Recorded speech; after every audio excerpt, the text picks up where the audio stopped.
and welcome to another edition of Lifting Lowdown, the bi-weekly industry podcast brought to you by Lift Hoist International. My name is Guy Harris and I'm the publisher of LHI, the magazine servicing the global industrial lifting sector. Regular listeners will know that this podcast does not take the format of a straightforward interview, but invites industry representatives to openly discuss leading topics in a relaxed and friendly manner. In this episode, I am delighted to welcome back my regular cohort, Richard Howes of Bridger Howes, a PR and consultancy firm prevalent in the lifting and materials handling sectors, as well as Dave Ayling, who was our very first guest back in the summer of 2020. Dave joined us on the eve of the launch of his new venture FAD Equipment Store, or FADE, of which he is president, to discuss the increasing trend of online equipment stores servicing our sector. FADE is an online e-commerce site that offers sourced premium US product from various well-known and established brands within the lifting, rigging and material handling industries. Dave Ayling was the owner of Straightpoint, a manufacturer and supplier of load monitoring devices for 20 years until the acquisition by the Crosby Group in January 2019. Well, welcome to Lifting Lowdown, or welcome back, Dave. How are you? I'm very well, thank you. Excellent. And Richard, good to see you again, mate. Yeah, it's good to be here. I think Dave's our first repeat guest, isn't he? He's not our first. No, that was Ross Maloney. But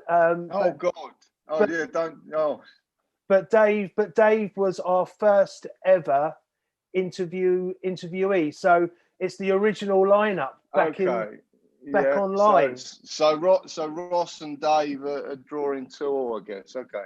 Indeed. So I'm not sure how I feel about being a runner-up to Ross, but we'll crack on anyway. Well, look, there's no runners-up in this game. So look, thanks for joining us, Dave. And this, I think, is a nice segue from our previous podcast where we were talking about automation and new developments in our industry specifically. So, Dave, in your opinion, what are the benefits of buying equipment in this way? Well, I think one of the things that, and by the time this podcast is live, we would have launched the new store, FAD Equipment. I think one of the things we've been thinking about over the last year is with this terrible pandemic is the way that people will source product from the market is going to change fundamentally. I think it was changing anyway, but I think really the virus has just accelerated that process, and now. There's going to be less sales guys on the road. There'll be less face-to-face visits, less visits to showrooms. And I think, buyers at a company now will just be sourcing online. I'm not talking about huge capital expenditures, but for kit. Okay. I really think that's going to be, as we move into this year and the following, that's going to increase dramatically. Yeah, I mean, I see that, and that makes perfect sense to me. And that raises a couple of questions in my mind. I mean, whilst doing some research ahead of this conversation, I did the usual Google search, and some of the benefits are, overcoming geographical limitations, gaining new customers through SEO optimizations, lower costs all round, through sort of equipment stores, online equipment stores. It's often easier to locate product and quicker. Obviously, eliminate travel costs or overcome travel problems, as you just alluded to. And you could argue that, of course, it's all better for the environment, lowers carbon emissions, which is something that we recently discussed. And what I think is probably something that we've come to take for granted is that it's open all the time, right? I mean, there are no opening hours associated with equipment stores, as there are with your your warehouses. Yeah, and I think the barrier to entry to this has been. We'll talk about it, won't we, as we go? But it's no secret that I'm kind of involved in Dave's project as in a marketing PR capacity, which, as listeners won't be surprised, given that that's the hat that I normally wear. But one of the things that we've been working through, I think, is that I think more people are going to be using this, and let's not make this a kind of a post-COVID era project, because that's not this project was just well in advance of that. But I think more and more people have been forced onto doing things online, whether it's their calls, their sales, their networking. So I think the percentage of equipment, not just in the COVID era, but beyond it, that's being bought this way will definitely be higher than it was this time a year ago. That's certainly what we think, Dave, isn't it? Yeah, I mean, industry hasn't stopped, has it? You know, there are still projects going on in renewable energies, oil and gas. You know, I mean, look at Amazon warehousing. You know, there's everything like that is growing. So there's still a massive need to buy kit. It's just that the way that you buy that kit is different now. And I think that's something we've been talking and thinking a lot about, Rich, and I think that's how the whole industry is going to go. A lot of this stuff is going to be moving to online. Also, you know, as we discussed on the first podcast, things like trade shows, you know, they're probably going to be pretty much out the window for most of this year. The ones that are on will probably be poorly attended, I would suspect. So yeah, I think for sure, e-commerce online definitely seems to be, the way forward, and with the way the world is at the moment. I would agree. Yeah. And let's take this opportunity, Dave, to give you the platform. So why don't you tell us a little bit more about FAD Equipment Store, how it came about, what it does, etc., etc.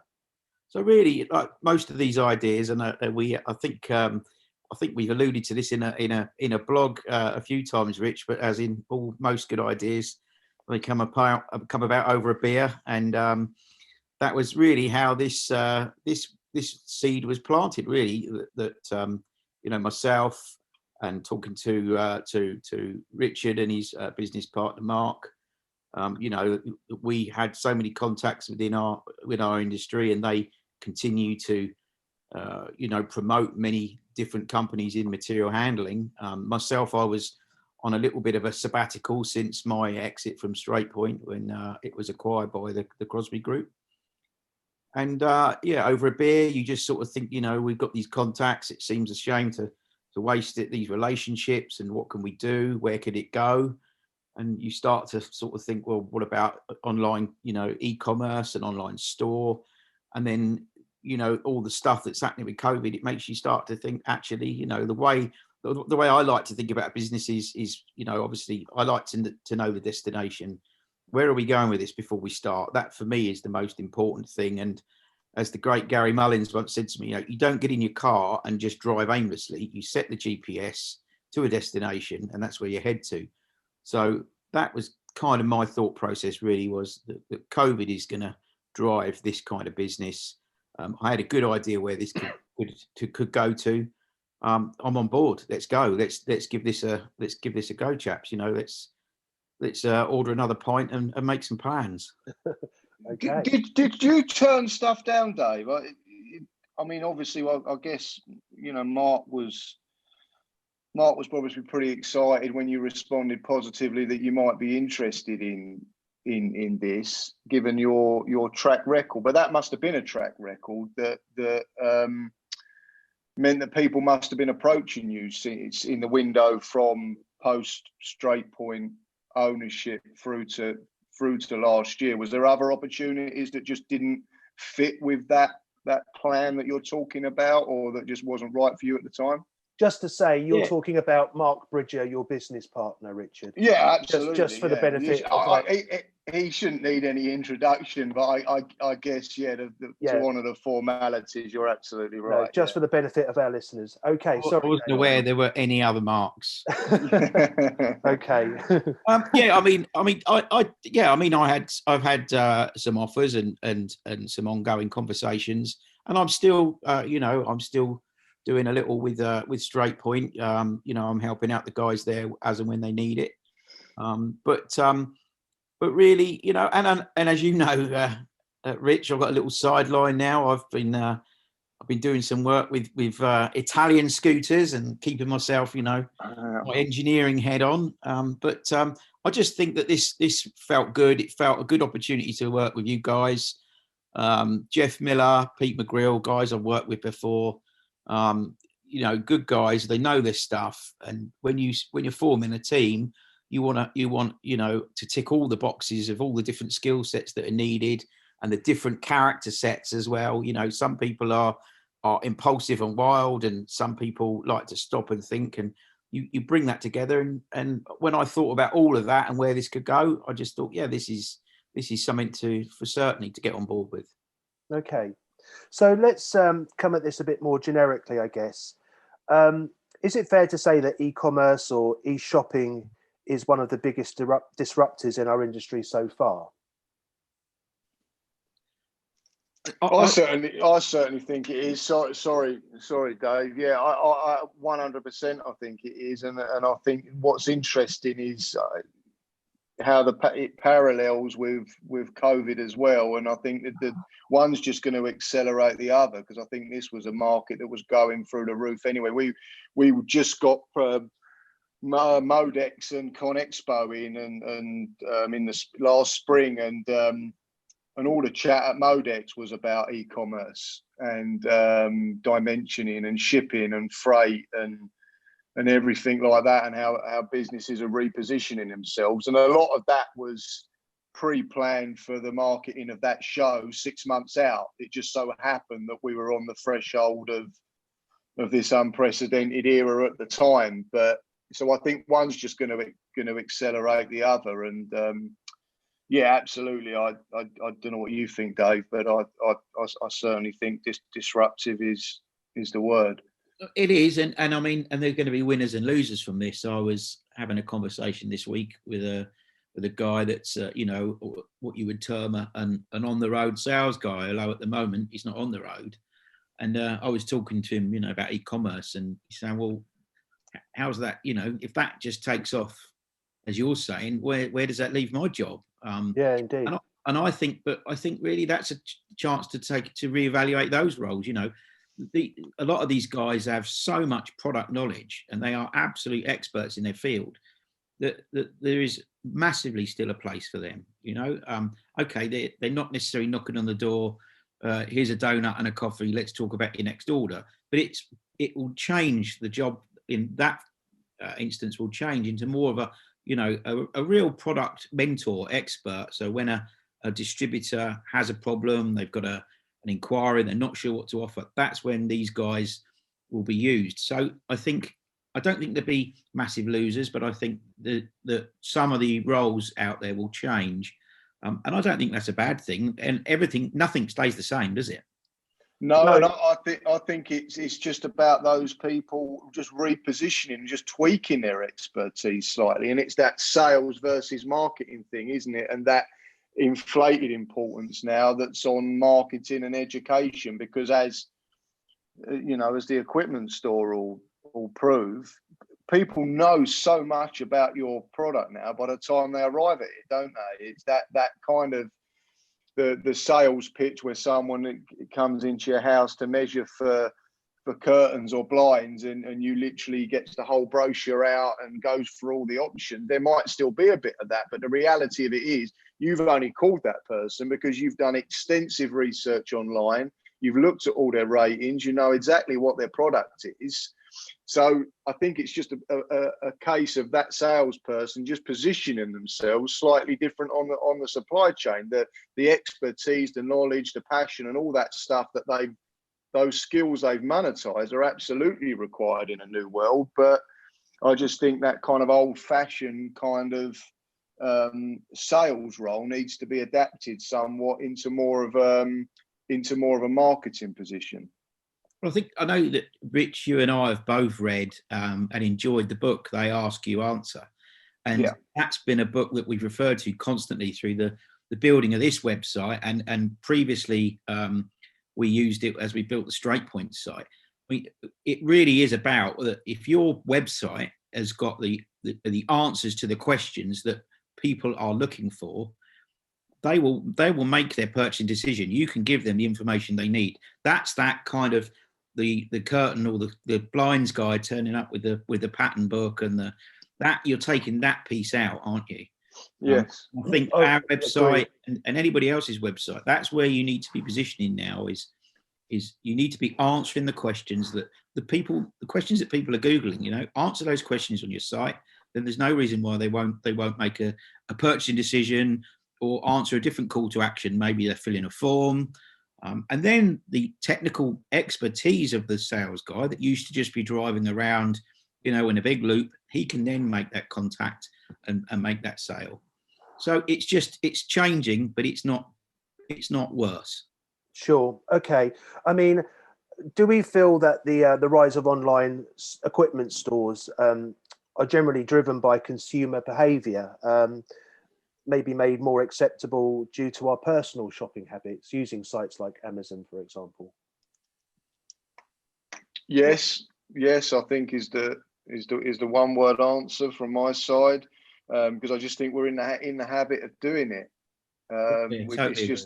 It's habitual, isn't it? I mean, look, this is no different to however many years ago when some people around the dinner table were using Amazon and online stores and grocery deliveries, and others weren't. We've all sat there around that table. Oh, I'm using Ocado. I'm using a Sainsbury's delivery. My groceries are freshly clicked now, not freshly picked. That's not my.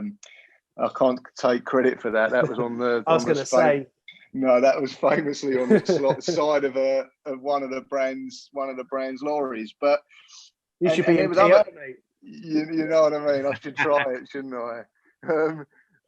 But then there's the people around that very same table saying, "No, it's not for me. I don't want to do that. I want to sort of see the produce before I'm buying it. I don't trust delivery companies. I want to actually go into a store and interact." And there'll always be a percentage of that, but you bet your bottom dollar that the percentage of people round that table now, there's so much more of them are just buying stuff and getting deliveries of all ages. So habitually, that's just going to drive into B2B and continue B2C. Isn't it? It's a habit, and it's. Yeah. I mean, my mother's. She's into her 70s now. She regularly orders on Amazon now. Doesn't think twice about it. I bet 5 years ago she never would have dreamed of that. 20 years ago, would you have bought salad pre-chopped in a bag? You never would have done that. No, probably not.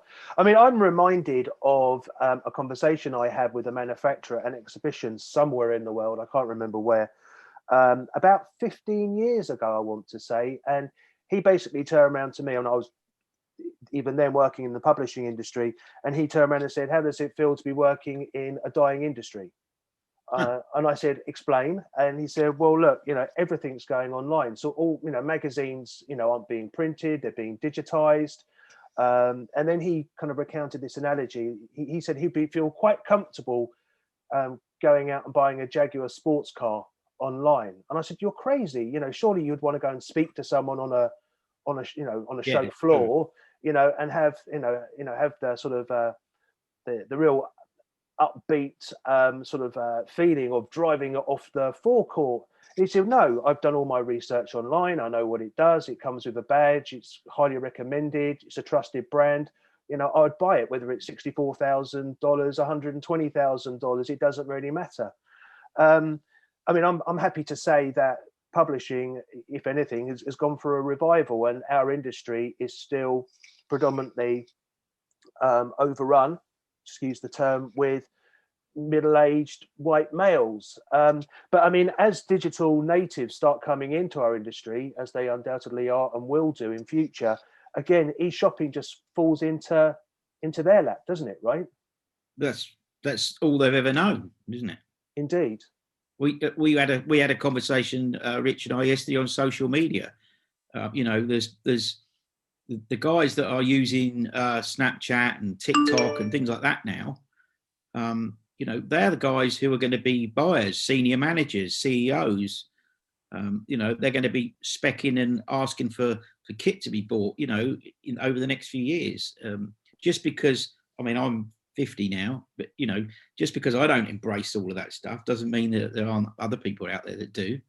But I think you also allude to a really good with your analogy with a car, and I think that's where, if you've got the right brands, that gives you it's much stronger when you have that web presence. That if you've got really strong premium brands, that you're going to make that buying decision, I would say, easier. Like a Jaguar, you may buy that without doing a test drive, Yes. whereas you might not maybe with a, dare I say, a Peugeot. I think that's a great point, and I think it just goes back to the emphasis there on marketing versus sales. There's going to be a lot more onus on companies, I think, to make sure their brand is as robust as possible. It's always been important to a point, but it's now even more important that people immediately look at a brand and immediately understand and know what it stands for, what they get for it, and what they can expect, versus the salesperson that might have convinced them on the spot. So again, I think it just emphasises that marketing side of it. Just to pick up on the TikTok thing, Dave, it's constantly eye-opening to me how quickly now industry is getting on these platforms. Yeah, it took a long time early on for Facebook, Twitter, and there were some real forebearers of those technologies and how it was used, and Facebook as a university kind of college connectivity tool, but now it doesn't take long before it's much quicker now for industry to get on these things. And TikTok hasn't been around that long, relatively speaking, but you go on it now, as I was showing you the other day, Dave, wasn't I? It's not hard to find people at the coalface of our industry on a platform like TikTok, whether they be banksmen, iron workers, riggers, crane drivers, operators, construction workers, whatever they are. They're choosing that platform to share their work. So I think any company that kind of disregards that, it's a bit of an act of folly. I think be careful about how quickly and wholesale you go after it, but certainly have someone with an eye on it, so you're there and you're ready to capitalize. And that Dave makes a great point. It's no different to looking within your company at your talent pool. In 10 years' time, the apprentices and the guys and girls in this position are going to be in this position as time goes on. So it makes sense for any marketeer to be part of that journey and part of that migration. No, I mean, I agree. I think all of these platforms, Snapchat, TikTok, Instagram, they all play a part, and it's a way of feeding information and supporting your brand, and obviously serving your client base. I call it tea break marketing. That's my kind of the way I think about it. You go to any industrial place or any retail place where there's people sat having their cup of coffee at 11 o'clock. The days of them being sat reading a newspaper or chatting, dare I say, communicating with each other, are over. They're all sat on their phones and they're all watching little videos. They're looking at memes. They're not sat reading a 38-page white paper, or probably not even digesting blogs. Maybe it's all really quick, simple messaging. Boom! Oh, I like that. I'll follow it, and then they're on the hook. And that kind of whole sort of tea break sort of mentality. That's people who are going to be specifying kit that they want bought next year. It's people who are going to be managing and buying it in 5 years. Sure. I mean, as an aside, I'm a keen photographer. I like doing street photography. So that basically involves me walking around the street, just taking photographs of people without them knowing it. And that's led to some funny encounters. But but over the years of me doing it, trying to get a photograph of someone who hasn't got a phone in their hand or on the phone or staring at a phone is nigh on impossible. And I think that says everything. We are surgically attached to these things. And to think that the iPhone only came out, 13 years ago? I mean, so much has changed and happened in that short space of time. Well, and that reinforces why it's so important that our new website and websites in general have to absolutely function well on a mobile device. Yeah. And I was reading this week, and I don't quote me on the statistics, but the Google algorithm is now, I think, 70% around mobile search than it is any other way. And that's absolutely key, isn't it? And I'm still amazed how many websites I go on and they're not optimized for mobile.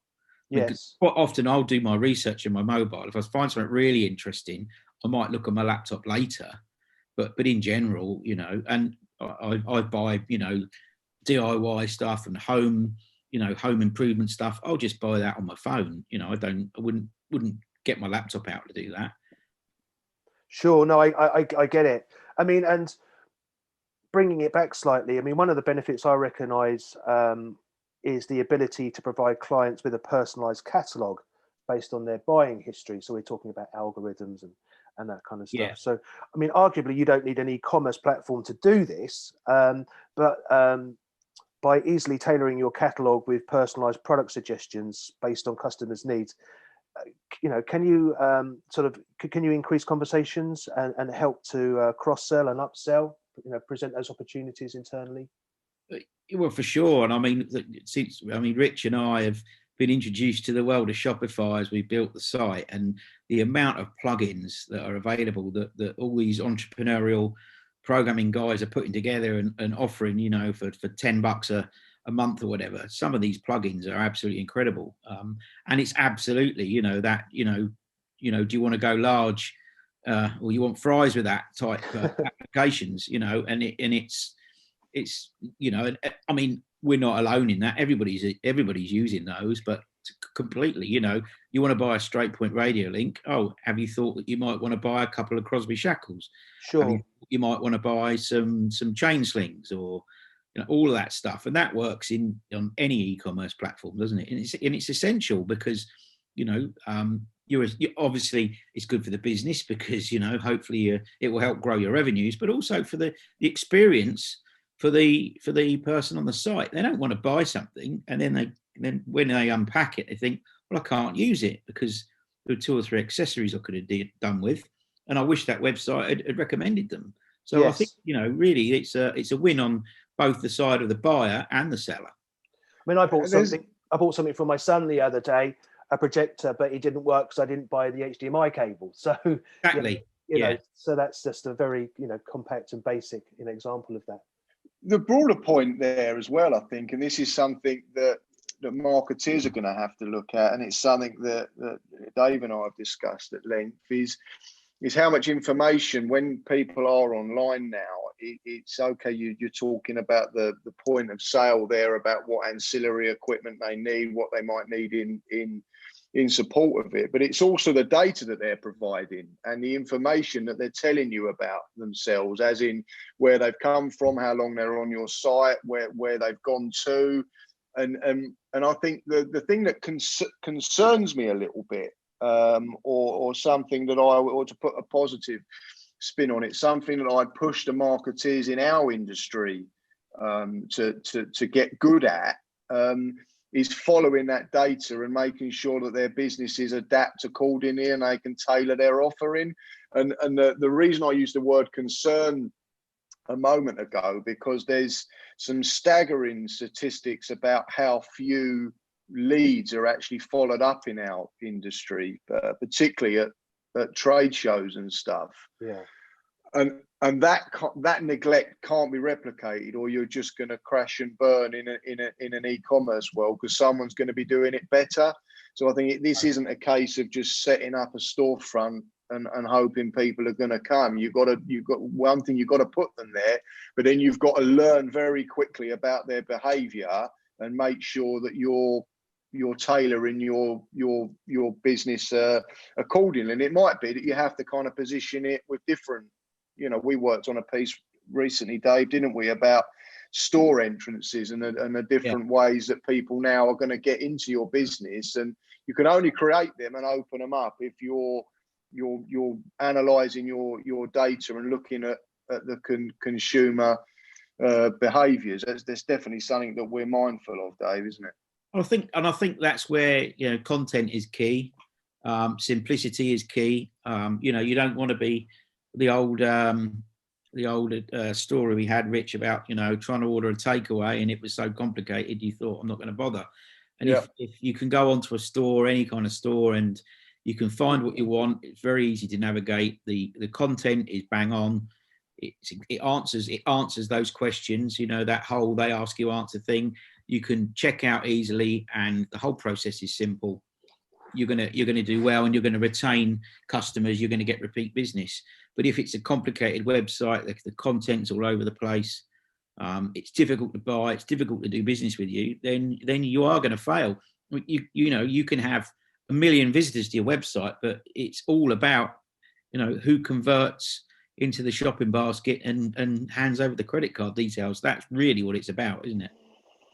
Yes. I mean, collecting all of this data is both wonderful and scary at the same time. I mean, I remember looking into something a few years ago, and I'm sure it's been refined and used all the time now, but you go to exhibitions and you've got that information from the registrant signing up, and then you've got push notices. So as you go past certain booths or stands at an exhibition trade hall, it's like, you've just gone past X company, they provide this, you know, on your buying history, or the information you've suggested, you know, go back a few paces and speak to Dave Ayling. I mean, so it's really about SEO, isn't it? And capturing all this data and tailoring it to individuals and companies' needs.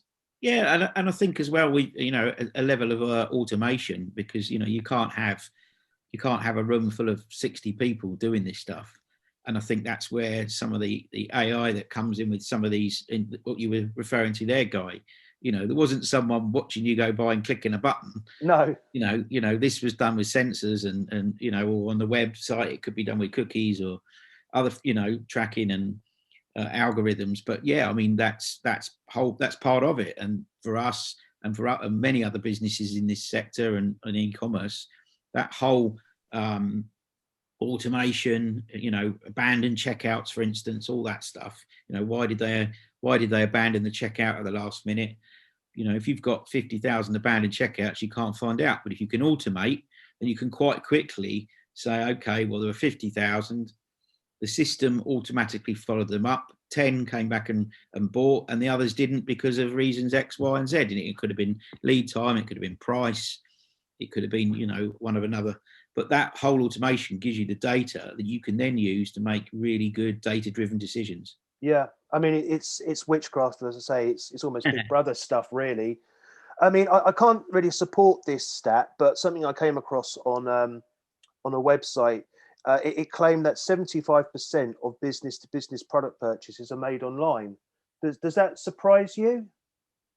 No, I've seen that stat as well, Guy. Oh, okay, that's good. And yeah, no, it doesn't, to be honest. I think, you know, I mean, I remember back from my time at Straight Point, the majority of the consumables that we needed would be online.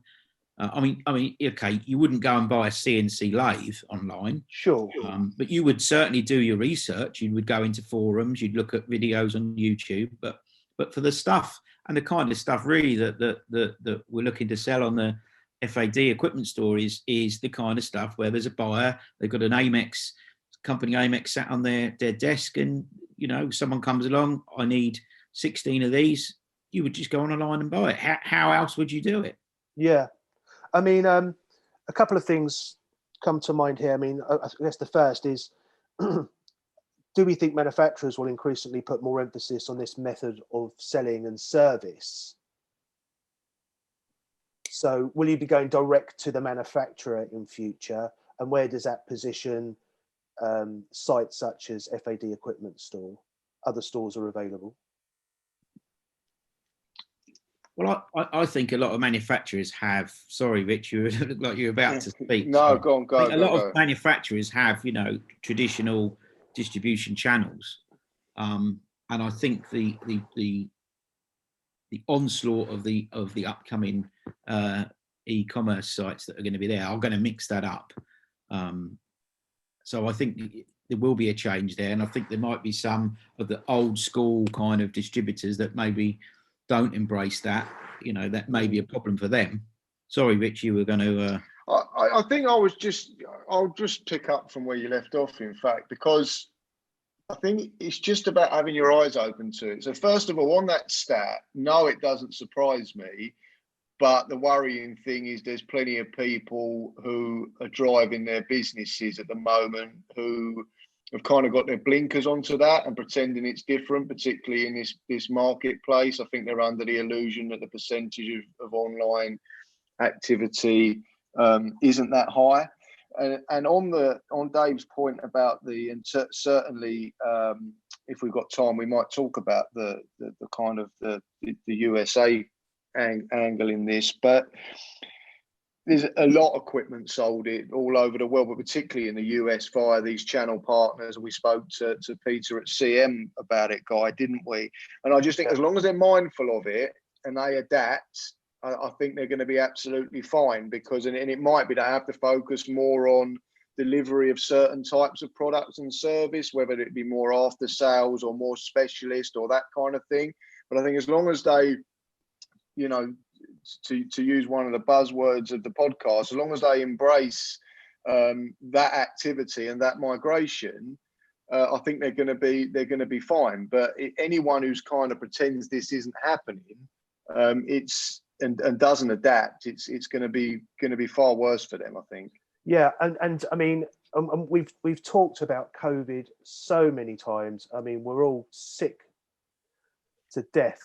Sorry, it's probably a bad expression. We're all extremely tired and exhausted by the topic. But a gentleman called Will Dunn, who's the president of Lifting Equipment Store, wrote in LHI last year that during the first lockdown, some suppliers were hard to reach, yet online services remained open and an essential service. So we can't ignore what's going on in the world with the pandemic, lockdowns, where that affects manufacturers. So maybe this is where, you know, equipment stores such as FAD or FADE, I should say, really do come to the fore, right? Yeah, I think they do, and I think as we've already touched upon, these new kind of new habits for certain people will endure, and I think, as we said on previous episodes, what this pandemic has done is it's put even greater perspective on how important this kit is and this equipment is. And we spoke about GLAD, didn't we? And something that we're initiative that's going to be in it is now in its second year this summer, Global Lifting Awareness Day. And when that was conceptualized, we set out how important we were as an industry, and we've now got proof, haven't we? And the immediacy that people need this equipment sometimes. You know, if you certain, I mean, this is Dave's wheelhouse more than mine, but sometimes there's an immediate need for, you know, a bunch of shackles, slings, load cells, you know, the software by which to gather that data, and okay, sometimes there's a lift plan, but sometimes there's a real immediacy to it, and millions of dollars and pounds relies on the quick delivery and efficient use of that equipment. And very valid point. When I had my straight point hat on, so many times, you know, someone would call, I need a 100-ton load cell and I need it tomorrow. Someone forgot it. You know, there's a lift, there's a huge lift going on. The crane has been rented. You've got you know, appointed persons there. You've got everything ready to go. They've forgotten the load cell, and all they would want to know is, when can I have it? And then, exactly. and then it would literally be as an aside, oh, by the way, how much is it? Yeah. You know, it in that instance, it's about service. So we are, to allude to the point that Will made, we answered the phone, we answered the email, the call, we got back quickly. Yes, we've got it in stock. Yes, we can get it prepared today, and you can have it tomorrow. Or even going beyond that, Dave. I mean, you don't want a convoluted conversation with someone. If you need a product essentially by tomorrow, you just go online, in stock, price, purchase, and then you get you get the invoice or the receipt of sale and the commitment that it's going to be on your doorstep tomorrow morning. Our business is built around, our full expectation is built around that we will be selling products to people who know the part number. They know the SKU. Yeah. They know what they want. They type in, you know, radio link 25 ton, and they find it. We're not talking about people, and most e-commerce sites are like this. The manufacturers' sites are great if you want to do lots and lots of research on your Jaguar car or on your next widescreen TV, but generally, within business, I think you know what you want, and you just want to find it quick and efficiently, and that's really all. That's all the buyer's worried about. They've got a list of things they've got to buy that day. They want to just get it bought. They want to tick all those boxes and then move on to the next day. They don't want to be sat doing research. Yeah, and sorry, Rich. I was just to confirm. You go. The FAD equipment store goes live on Monday the 25th, and it's US centric, right? Yes, correct. And how many SKUs will you have on the website at point of launch? We're kicking off with about 1,900 SKUs. Wow. Okay. And you're looking for partners all the time, I assume, are you? We're looking for more partners. We're looking for innovative premium product that's manufactured and stocked in the US. That's really what we're looking to do. So when buyers come online, they know absolutely that they don't need to worry about quality, warranty. They know what they're getting. They're going to get a good product from a premium manufacturer, and they're going to get it quickly. Okay, and people can contact you via the website, I assume. Absolutely, yeah. Okay, great. I mean, because we're running out of time, unfortunately, but I mean, one of the things that I wanted to say, which kind of goes back to what you mentioned very early on in this conversation, David, and you were talking about the types of equipment, and I mean, overhead crane systems. I mean, they often represent millions of dollars worth of investment. In future, do you think end user companies are likely to make those types of purchases online, or is this buying method aimed and sort of fixed on the lower end of the marketplace? Yeah, I mean, I think capex type balance sheet product. You're always going to need. That's always a project. You're going to need meetings, whether it's by Zoom or the old-fashioned way at an exhibition, or there are much bigger purchasing decisions. Yeah.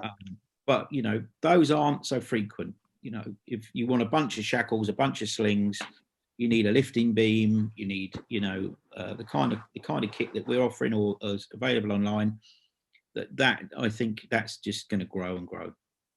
Okay. I think that's absolutely bang on, and I think there might still be an involvement for a store like this for the components and the ancillary equipment, but I think people will get braver, not to the point where they're kitting out an aerospace facility with a massive overhead crane system, but they will get more courageous as consumers have with the type of things that they will buy online.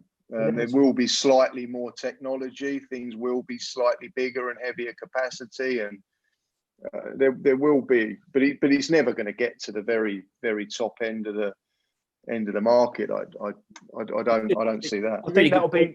I think I just referred to widescreen TVs. I mean, a few years ago, you might have done your research online, then you would have probably gone to the store, taken a look at it, bought it. You wouldn't have been courageous enough to actually order it online. Whereas now, I mean, my last TV, I didn't even think of going to a store. Did my research, I looked at the reviews and everything else, and then I ordered it. Well, a friend of mine quite recently said, I don't go to stores now because invariably I go to a store, they haven't got the product I want. I have to wait 2 or 3 weeks for delivery. I go onto a website, an e-shopping site, and invariably it's there and I can buy it and I've got it within a day or two. It's amazing where retail is now, isn't it? Because you go to buy a pair of shoes or a shirt and they kind of almost look at you like, why have you, we haven't got that size in store, sir, but we've got it online. Yeah. Why have you bothered coming here? So I'm actually surprised. Well for our high streets, of course. Well, unfortunately it doesn't. But having said that, I'm amazed at how, maybe not the high street, but certainly from the perspective of a shopping mall, I'm amazed how busy they still are, and how they don't seem to have adapted their service a lot more. I'd have said 15 years ago, I'd have thought that would have gravitated much more online to the point there wouldn't be much need for a shoe store. But there's still plenty of them. Most malls have got 3, 4, 5 outlets now selling trainers or sneakers, as the FAD equipment store audience would say. It's it's going to be interesting. What about cash? I mean, cash. I've virtually, since lockdown last year, I've virtually not used any cash. So that's also going to drive, I think, online buying. I go to my local store. I use my Apple Pay on my phone to pay for it. But that not using cash is also going to drive, I think, a lot of that online commerce. And especially that's an age thing as well. Whereas my father still loves to use cash when he can. For me, it's a pain. I don't want cash. I'm not bothered. I think my 7-year-old son might disagree. He wants a fiver every week in his hand, and that is another conversation. That's a different kettle of fish altogether. Look, I mean, as the clock is ticking, and we are seriously running out of time here. Is there anything that we feel in closing that anything obvious that we've overlooked here? Anything you want to say? Oh, I think we've covered a lot of ground. I mean, we've opened up doors to explore a lot of other. Dave could find himself edging 3-2 ahead of Ross Maloney with the doors that we've opened for future conversations. Although I'm sure Ross will be back on pretty soon. But no, nothing from me other than to say, look, it's been a pleasure to kind of work alongside Dave again, and to provide some marketing, I say support. It's stuff he already knows inside out, but I value that opportunity that Bridger House has been given, and it's been fun learning from him, Jeff and Peter, and I'm excited to see what happens when this thing goes live. Dave? Good chat as always, guys. It's as if we're stood in the pub having a beer. I wish we were, mate. So do I. Yeah. But I mean, it's been fun setting this up. It's been good to be back in the saddle, feeling that entrepreneurial buzz about everything, and really just looking forward to seeing where this goes. And it's been fun working with Mark and Rich, and thanks again for the opportunity. And it's nice to draw level with Dr. Ross. Well, indeed, and it's been a pleasure having you back, Dave. And sort of 6 months on, as I say, from the first ever lifting Lowdown. So I'm sure we'll get you back on in a few months' time as well, and we can follow up and see how FAD Equipment Store's getting on and what the new venture might be, because I get the feeling there's quite a few in the hat. You never know. So look, it just leaves me to say good luck with the launch, mate, and I wish you every success with it. Thanks. Thank you. Thanks a lot, chaps. Be good. Cheers, fellas. Good luck. Take care and stay safe. Thank you very much. Cheers. Cheers. As ever, a huge thanks to Rich for joining me, and of course to Dave for taking the time to update us on his latest developments and discussing what can be considered one of the biggest disruptors and transformations our industry faces so far.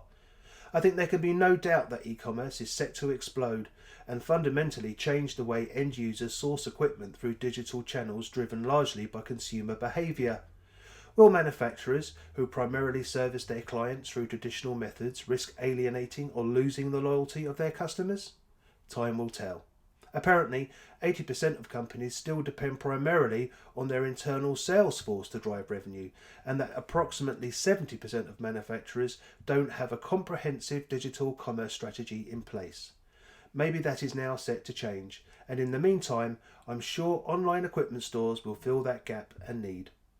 Feel free to leave comments or present any questions for me or our guests. Your feedback and suggestions for future editions will enable us to make this podcast even more relevant and interesting. You can keep up to date with the latest industry news by visiting LHI's website liftandhoist.com. Thanks for listening, and look out for the next episode in a couple of weeks. Until then, stay safe.